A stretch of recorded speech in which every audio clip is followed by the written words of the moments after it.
El visitante, The Outsider, Stephen King. Introducción, la sombra del mal cotidiano. Stephen King abre El visitante con una escena que sacude al lector de inmediato. En una pequeña ciudad ficticia llamada Flint City, Oklahoma, la aparente tranquilidad de la vida suburbana se destruye en cuestión de horas. King no necesita presentar el horror con monstruos visibles. El primer monstruo es la certeza de que el mal puede tener el rostro de un vecino amable, de un padre ejemplar, de alguien que creías conocer. La novela comienza como una historia de crimen clásico, con tintes de thriller policíaco. Sin embargo, poco a poco se desliza hacia lo sobrenatural, mostrando el estilo característico de King, el miedo que crece de lo imposible. Capítulo 1. El hallazgo en el bosque. Una mañana calurosa de verano, un niño de 11 años llamado Frankie Peterson es hallado brutalmente asesinado en un parque. La descripción de la escena del crimen es devastadora. El cuerpo del niño ha sido mutilado de forma espantosa, como si el asesino hubiera descargado una furia salvaje y ritual. El detective Ralph Anderson, un hombre íntegro y racional, recibe la llamada que marcará su vida. La evidencia inicial parece abrumadora. Testigos presenciales aseguran haber visto al entrenador de béisbol juvenil Terry Maitland, una figura querida en la comunidad, ensangrentado, llevando al niño en su camioneta poco antes del asesinato. Los huellas dactilares y el ADN encontrados en el cuerpo de Frankie coinciden con los de Terry. Ralph, convencido de la evidencia irrefutable, decide hacer un arresto público, en plena tarde, durante un partido de béisbol infantil. La imagen es potente, el héroe local esposado ante sus jugadores, su esposa Mercy, y toda la ciudad mirando con horror y confusión. King nos muestra cómo el juicio público precede al juicio legal, cómo la reputación puede morir antes de cualquier veredicto. Capítulo 2. La caída del hombre inocente. Terry es llevado al interrogatorio. Su comportamiento desconcertante, la mezcla de confusión, rabia y humillación, sugiere que no comprende cómo ha llegado a ese punto.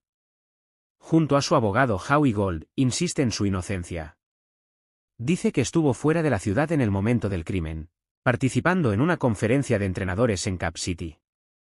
Pero las pruebas parecen incontestables: ADN, huellas, fibras, testigos. Ralph, convencido de que la ciencia no miente, se muestra inflexible. La prensa lo celebra como un héroe que atrapó a un monstruo. Sin embargo, algo no encaja. Poco después, surge un giro. Las cámaras de seguridad de una librería y del hotel confirman que Terry realmente estaba en Cap City a la hora del asesinato, a más de 100 kilómetros de Flint City. Existen incluso grabaciones y testigos que lo saludaron. ¿Cómo es posible que un mismo hombre esté en dos lugares a la vez? King introduce así su misterio central, la duplicidad del ser. Lo que parecía una novela policial se transforma en un enigma metafísico. Capítulo 3. Duda y fractura. Ralph y su equipo intentan racionalizar lo imposible. Las pruebas forenses colocan a Terry en la escena del crimen, pero las grabaciones y testimonios lo absuelven. La mente científica de Ralph entra en crisis. Él cree en los hechos, no en los fantasmas. Mientras tanto, la familia del niño asesinado, los Peterson, se hunde en una espiral de dolor y furia. King retrata magistralmente cómo la tragedia colectiva se convierte en locura. El padre de Frankie, Fred Peterson, no soporta la humillación pública y el acoso mediático. Poco después, incapaz de resistir la presión, se suicida, seguido de otro miembro de la familia, consumidos por la culpa y el odio.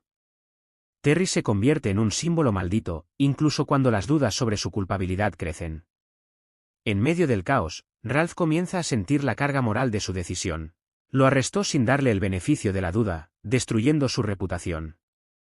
Pero antes de que pueda redimirse, ocurre lo irreversible. Capítulo 4. La tragedia pública. Durante su traslado al tribunal, ante cámaras y curiosos, un hombre armado, el hermano mayor de Frankie, Ollie Peterson, abre fuego y mata a Terry Maitland frente a todos. La sangre salpica a Mercy, los gritos llenan la calle, y Ralph queda paralizado.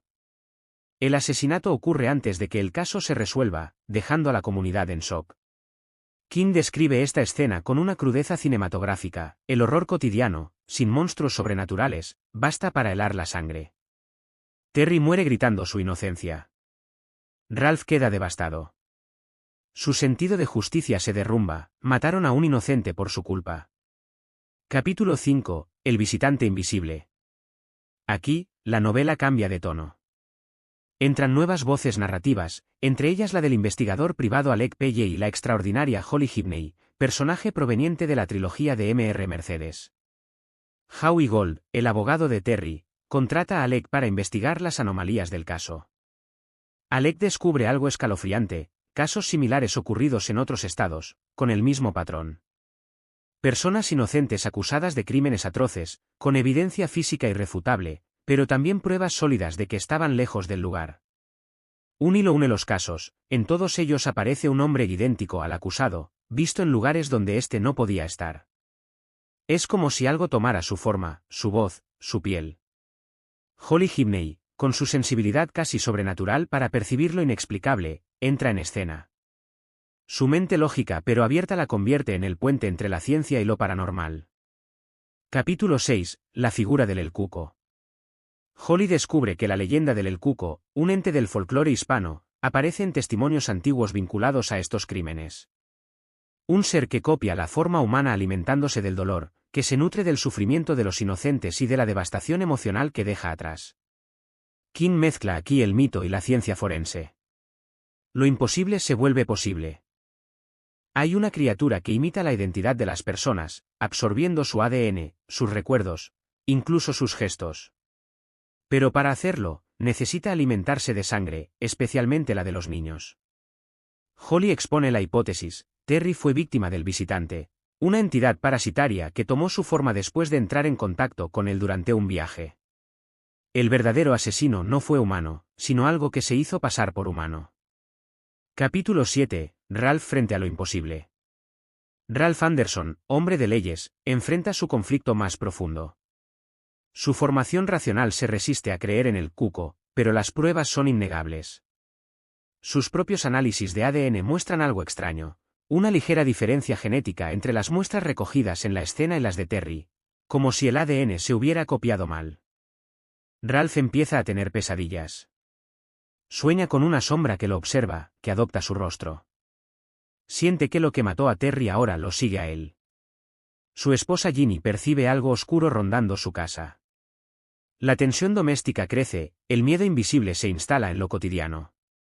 Stephen King maneja magistralmente la paranoia: el mal no solo está afuera, sino también dentro del alma, en la culpa, en la duda. Capítulo 8. La caza del visitante.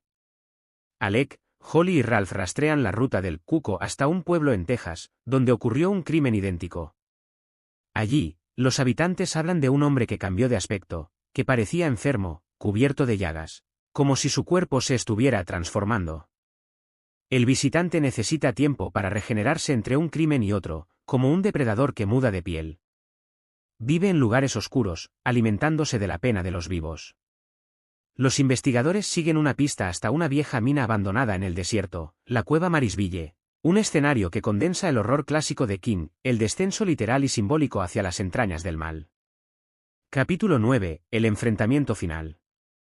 Dentro de la cueva, el aire huele a muerte. El grupo encuentra restos humanos, ropas, juguetes de niños, los rastros de su festín macabro. Allí, el cuco se revela finalmente. Ya no tiene un rostro humano definido, sino un collage de rostros, fragmentos de las vidas que ha imitado. Holly lo confronta con valentía. En una conversación cargada de tensión, el visitante intenta manipularlos, apelando a sus miedos y culpas. Dice conocer los secretos de cada uno, recordándoles que no existe el bien sin el mal. Pero Holly, con una mezcla de lógica y fe, logra mantener la mente firme. Con una combinación de inteligencia y desesperación, logran herir al visitante mortalmente. Ralph, que hasta ese momento aún dudaba, ve al monstruo morir ante sus ojos. El mito se vuelve real, y su mundo racional colapsa definitivamente. La cueva se derrumba, sepultando el cuerpo de la criatura. Sin embargo, King deja un hilo de incertidumbre: ¿realmente murió? ¿O solo cambió de forma una vez más? Capítulo 10. Culpa, redención y el eco del horror. De regreso en Flint City, la vida intenta retomar su curso. Pero Ralph y Holly saben que la oscuridad nunca desaparece del todo. Ralph visita la tumba de Terry Maitland y se disculpa. La escena es profundamente humana, un hombre que reconoce que el peor monstruo no siempre tiene garras, sino prejuicios. Holly, por su parte, sigue investigando casos similares, sabiendo que otros visitantes podrían estar activos. La última página deja una sombra persistente. En un sueño, Ralph vuelve a ver su reflejo, y durante un instante, el reflejo sonríe de forma distinta. Stephen King deja claro que el mal puede ser tangible o invisible, pero siempre humano en su esencia. Y cuando se disfraza de justicia, es cuando más daño hace. Esto fue El visitante de Stephen King, espero les haya gustado. Dale like, suscríbete y activa la campanita. Comenta qué libro te gustaría leer.